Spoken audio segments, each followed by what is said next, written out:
A Hong Kong family seeks asylum in the U.S. The longing for freedom pushed them to flee their home in search of a better life without suppression. A U.S. resolution condemns Beijing for suppressing freedom in Hong Kong. It comes just days after 9 prominent pro-democracy figures were sentenced there. A human rights lawyer known as China's Conscience has been missing for over 3 years. Now his wife worries he may have already been murdered by the Chinese Communist regime. The Pacific Ocean used as a drain pipe. Japan and China are accusing each other of releasing nuclear wastewater into the sea. And another alliance counters Beijing's threat. The U.S. and Japan are investing billions of dollars into 6G networks in hopes of defeating Chinese telecom company Huawei. Welcome to China in Focus. I'm Tiffany Meyer. Longing for freedom brings a family from Hong Kong to Mexico and now the United States. The father speaks with NTD about his difficult choice. NTD's Tang Chun has the story. A father and son from Hong Kong are now applying for asylum in the United States. Even though they're already on the land of a free soil, the father says he feels internally torn. I was really hesitant to make this decision because I really didn't want to leave Hong Kong. So I've been trying to escape from this path. I love Hong Kong so much. My entire family really loves Hong Kong. But we have to leave there, really. Because if not, me and my son could face 10 years in jail.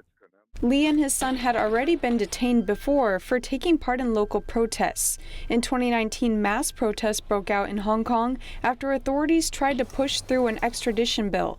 The bill would allow Hong Kong to send criminal suspects to mainland China, where unfair trials are commonplace. Lee and his son were among the protesters and were arrested by police. Authorities later released them, but they still have the power to prosecute Lee at any time. And Lee's fear for his family's safety grew in 2020. That's when Chinese authorities imposed a law in Hong Kong that put an end to the city's freedom. Lee says after the law was passed, police arrested some protesters who were arrested before. Many fellow protesters that we know were arrested, so we're very afraid. This led to his decision to flee Hong Kong. He originally wanted to go to the UK, but learned that police in plainclothes were monitoring flights headed there. So they took another route, which is to enter the US through Mexico, then turn themselves into US authorities. Lee and his son have just been released from a detention facility. His wife and 2 other children are still in Mexico. Lee says he's fighting for Hong Kong's freedom because for him, his first taste of freedom only came later in life. He's originally from mainland China and immigrated to Hong Kong in 2009. Lee says while he was in China, he was taught only to serve the Communist Party. All that I learned was how good the Chinese Communist Party is and how the party raised us. But after he went to Hong Kong, Lee was shocked to see spiritual groups protesting against the Chinese regime's human rights abuses. This prompted him to look up information about what really happens in China behind the scenes. After research, I realized what I was taught in China is the opposite of reality. Lee says the wake-up call made him cherish Hong Kong's freedom even more. He doesn't want his children to be brainwashed by the regime like he was. So Lee participated in the protests to stand up for his rights. But his actions also had a personal cost. Actually, my dad is a member of the Chinese Communist Party, and he was criticizing me all the time for this, and even questioned why I would want to oppose the regime. He says the regime brought me up. But when you live inside China, you don't know what the outside world really looks like. For those still in Hong Kong, Lee says he hopes they can leave as soon as possible. The city's authorities have already proposed a law that could bar anyone from leaving Hong Kong, and it could go into effect as soon as on August 1st this year. Chang Chun, NTD News. The U.S. House of Representatives passed a resolution on Monday condemning the Chinese regime for suppressing freedoms in Hong Kong. This came days after 9 pro-democracy activists and lawmakers were sentenced there. All House Republicans and Democrats supported the resolution, except for one. The resolution calls on the U.S. to work with allies to hold the CCP accountable through sanctions. House Speaker Nancy Pelosi said on Monday that she would continue to speak against Beijing's crackdown. U.S.-based advocacy group Hong Kong Democracy Council is hosting a virtual conference this week, ending on Wednesday. The council's director, Samuel Chu, tells the Epoch Times that Hong Kongers remain resilient despite the CCP's horrible human rights record. Last Friday, 9 Hong Kong veteran pro-democracy activists and lawmakers were sentenced to up to 18 months in jail, including 82-year-old former lawmaker Martin Lee and 73-year-old media tycoon Jimmy Lai. In March, the Biden administration imposed sanctions on 24 Chinese and Hong Kong officials. Any foreign banks that have transactions with these officials will be subject to U.S. sanctions. That's the first time the new administration imposed sanctions on Chinese officials. Sanctioned officials include Wang Chen, a member of the CCP's elite 25-member Politburo, and Temyo Chung, the Hong Kong delegate to the CCP Legislature Standing Committee. The committee was responsible for drafting Hong Kong's so-called national security law. Last year, the Trump administration sanctioned over 20 Chinese and Hong Kong officials, including the city's leader, Carrie Lam. More news from Hong Kong. About 130 civil servants in the city are now facing pink slips. It's all because they refused to sign a declaration pledging loyalty to Hong Kong and the Chinese regime. This comes amid a citywide crackdown on the region's autonomy. The civil servants say the declaration will infringe on their right to free speech. Among other items, those who sign vow to bear allegiance to the Hong Kong Special Administrative Region of the People's Republic of China. Hong Kong Civil Service Bureau says the protocol for letting them go will be completed in a couple of months. The loyalty pledge requirement comes after the Communist Party passed sweeping new changes to the city's electoral system. The adjustments make sure that only those loyal to the Communist Party will govern the city. Hong Kong's press freedom ranks number 80th in the world, and the situation keeps on deteriorating. This is according to Reporters Without Borders' annual report released today. Press freedom in Hong Kong keeps on deteriorating. The city is currently in the 80th place among 180 countries and regions across the world. This is based on the annual World Press Freedom Index that non-profit organization Reporters Without Borders, or RSF, released on Tuesday. The report says the national security law allowed Beijing to, quote, intervene directly in Hong Kong in order to arbitrarily punish what it regards as crimes against the state, adding this is especially dangerous for journalists. Last year, Beijing imposed the so-called national security law on Hong Kong. It is widely considered a tool for Beijing to restrict freedoms in the financial hub. The report also mentions Jimmy Lai, the founder of the pro-democracy newspaper Apple Daily. He was recently charged and sentenced under this law. Last week, the attack on the printing warehouse of the Epoch Times newspaper in Hong Kong also raised attention worldwide. This is the second attack against the Epoch Times in Hong Kong in less than 2 years. RSF called on Hong Kong's chief executive Carrie Lam to punish the attackers, citing freedoms for independent media.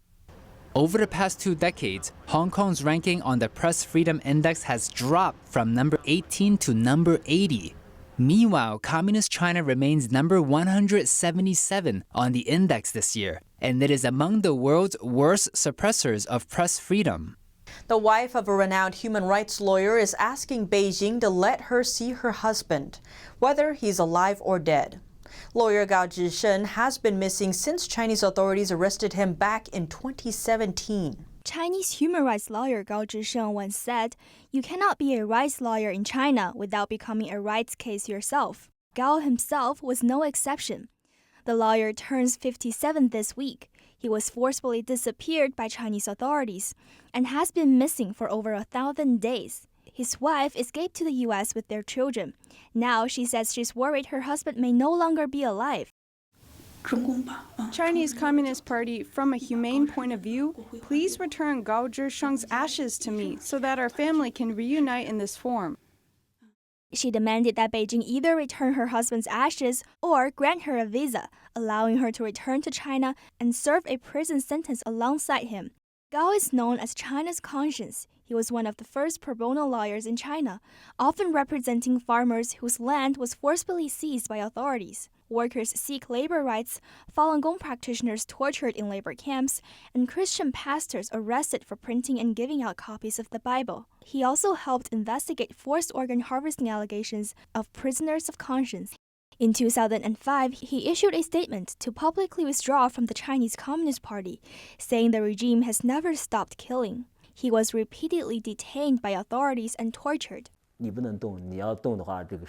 cannot move. You are handcuffed, and if you move, it hurts your wrist. His teeth were damaged due to beatings in jail. He said guards also tortured him by using electric shock baton on his face. The Chinese regime is not a regime. They are monsters. This family paid a huge price for speaking up. In May 2020, Gao's sister committed suicide after enduring years of harassment and intimidation. That's because of her relation to her brother. But the wife said she won't stop her efforts despite the pressure. I think it is for the sake of the children. I have to give the children an explanation. I think I still have to get up to look for Gao Zhisheng. Much like how her husband's strength never wavered, even in the face of enormous difficulty. My strength to survive comes from my belief in God, my faith in people.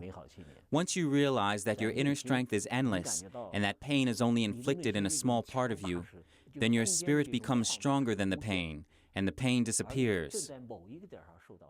Penny Zhou, NTD News.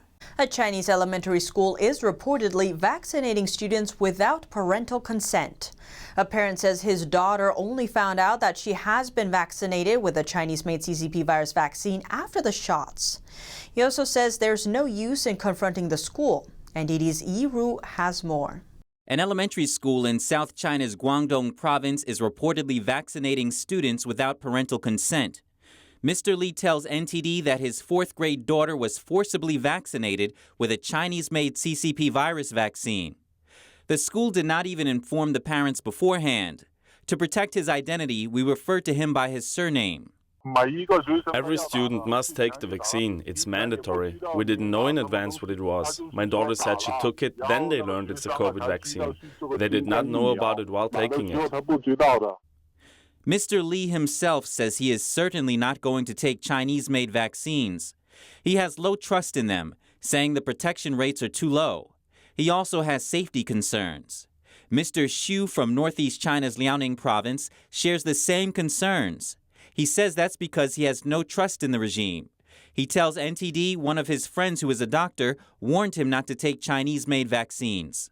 One of my doctor friends tells me her department in the hospital needs to achieve 80% inoculation rate, but she was able to come up with an excuse for not taking it. She says she absolutely doesn't want to take the vaccine. She tells me no matter what, don't take it. The Chinese regime is currently promoting vaccination aggressively, but there is limited progress, partly due to people's reluctance to take Chinese-made vaccines. Yi Ru, NTD News. Human rights officers from 9 countries meet with a Chinese mother. They are trying to understand why the Chinese regime sentenced her son to 14 years in jail, all for posting a photo online.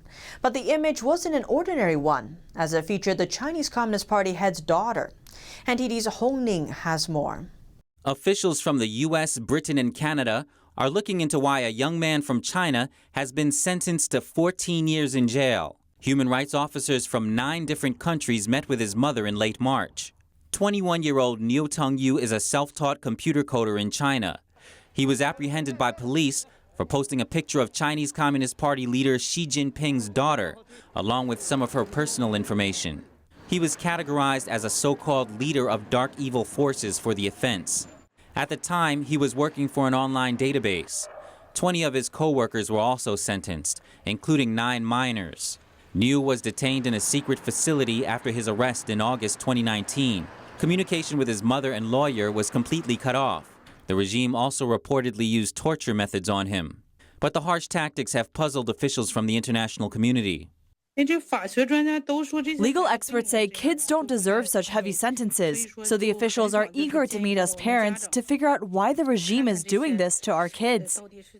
At the end of 2020, Chinese authorities sentenced him to 14 years in prison. That's for what they call picking quarrels and stirring up trouble. The phrase is a common one in China, given to those who don't fall in line with the regime's narratives and orders. Neo's mother explained that he refused to plead guilty, so police tortured him into a forced confession. She says he was strung up and later splashed with cold water when he collapsed after the beatings. He was not allowed to eat or sleep. A policeman also removed Neo's clothing and verbally abused and insulted him. At the same time, the regime issued threats on the detainees' parents and lawyers. Neo's mother recalls being so depressed that her health almost failed. She says she nearly lost her eyesight and can no longer work as an artist. Her parents passed away after their grief led their health to deteriorate. I'm living an extremely terrifying life every single day. Whenever police sirens ring, my heart can't take it. Neo's mother is still holding out hope for the Chinese Communist Party's top leaders. She hopes human rights officers from other countries can clarify to Communist Party leader Xi Jinping that the detained minors are innocent and are not the so-called dark forces they've been labeled as. I say I'd like to tell our country's top leader our kids are scapegoats, not an evil group. The officials promise to help. They'll present it to their governments, even presidents, and talk about it with the Chinese regime on a diplomatic level. They will seek justice for our kids. She says she's touched by the international officials' sincerity. She noted that they repeatedly told her to inform them immediately of any safety concerns and promised she would not be alone. Hong Ning, NTD News. The Chinese Communist Party, or CCP, is doubling down on boosting its so-called patriotic education. This ahead of the 100th anniversary of the party's founding this July. Japanese media outlet Nikkei says the regime is replacing foreign books with propaganda-filled ones in school libraries. It's a mandate from Beijing's education ministry and has been in effect since April 1st. The move will impact 240 million students in kindergartens, primary and secondary schools across China. It also applies to books recommended by those schools. A wide range of Western titles are on the chopping block, especially those featuring stories of U.S. capitalism. The mandate includes removing books about Bill Gates and Steve Jobs. Books that seem to go against party policies are off limits too, including religious texts. After removing foreign books, books that promote communist ideology will dominate school bookshelves.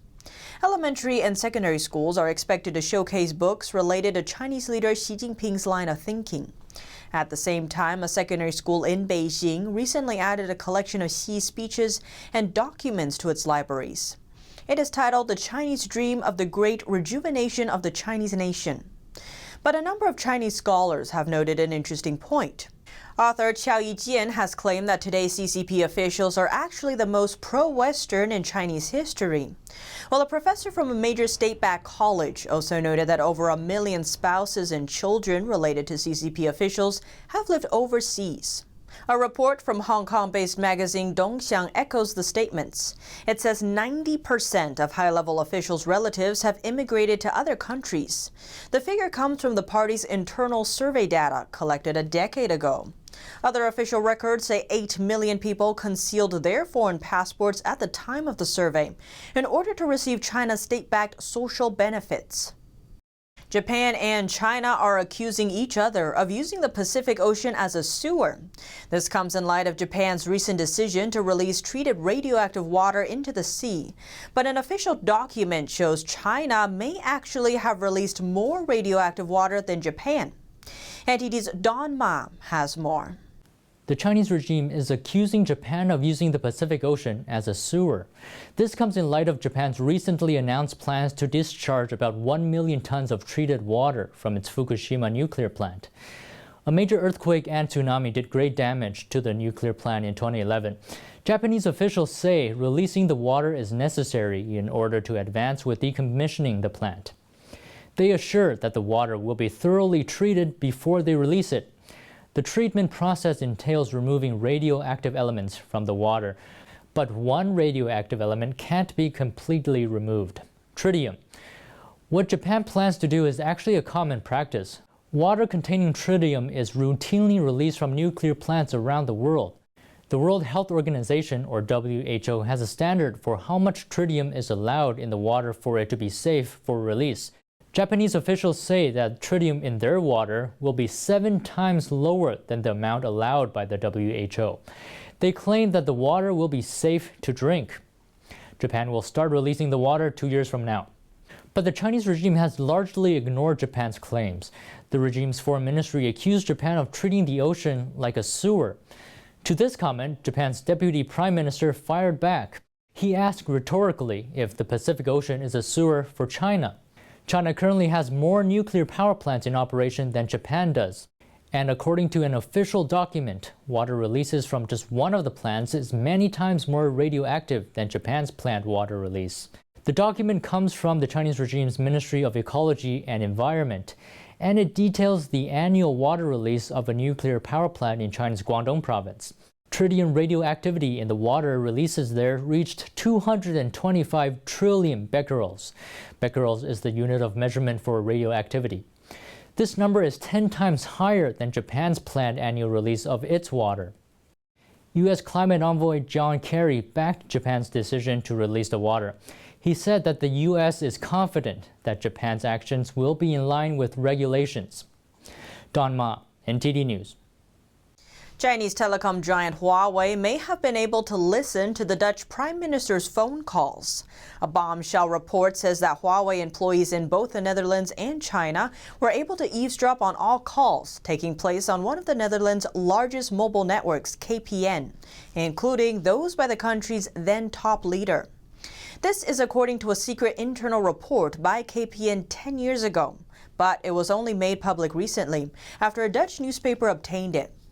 In 2010, the Dutch operator worried that the report could be too damning. If the public knew about it, the report says, their company wouldn't survive. So they kept the findings to themselves.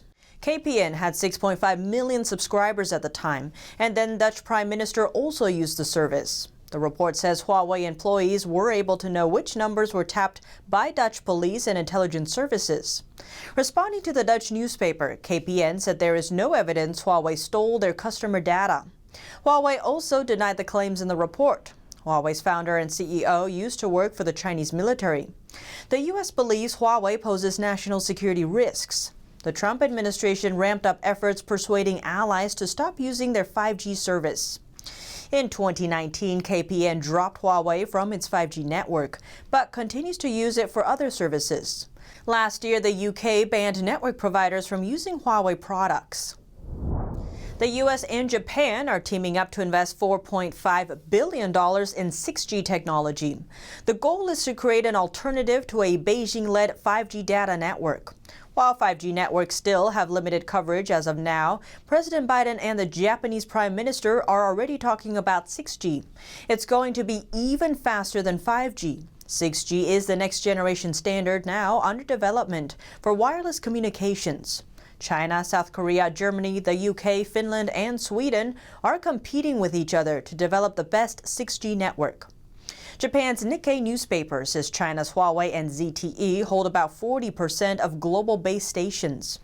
Last October, the U.S.-based Alliance for Telecom Industry Solutions announced the launch of an industry initiative to advance leadership in 6G. The founding members include AT&T, Facebook, Microsoft, T-Mobile, Verizon, Bell Canada, and the like. But the alliance excludes Huawei and ZTE. In a statement last Friday, the White House promises that the U.S. will invest $2.5 billion, and Japan will contribute $2 billion to develop 6G network. New Zealand seems to be having a hard time choosing a side between its democratic allies or communist China. The country's foreign minister says New Zealand has a healthy relationship with China, while also saying it will actively engage with democratic allies.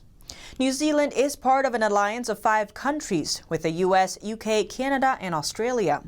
These countries make up the coalition known as the Five Eyes Alliance. The alliance has mainly functioned as a way to share security intelligence, but recently some members suggested broadening the scope of the alliance to help tackle other matters. That's including issues like suppression of democracy in Hong Kong and human rights abuses in China's Xinjiang region. But it seems New Zealand opposes the idea. On Monday, its foreign minister said the country is uncomfortable with expanding the remit of the Five Eyes relationship. China is New Zealand's largest trading partner. Nearly 1/3 of New Zealand's exports are sold to China. Beijing has previously used trade sanctions to punish countries that confront it. But on Tuesday, New Zealand's foreign minister took a different tone on the alliance. She said her country will continue to actively engage with the Five Eyes alliance as we always have, adding that New Zealand benefits from the partnership. And that's all for today's China in Focus. Thanks for watching and see you tomorrow.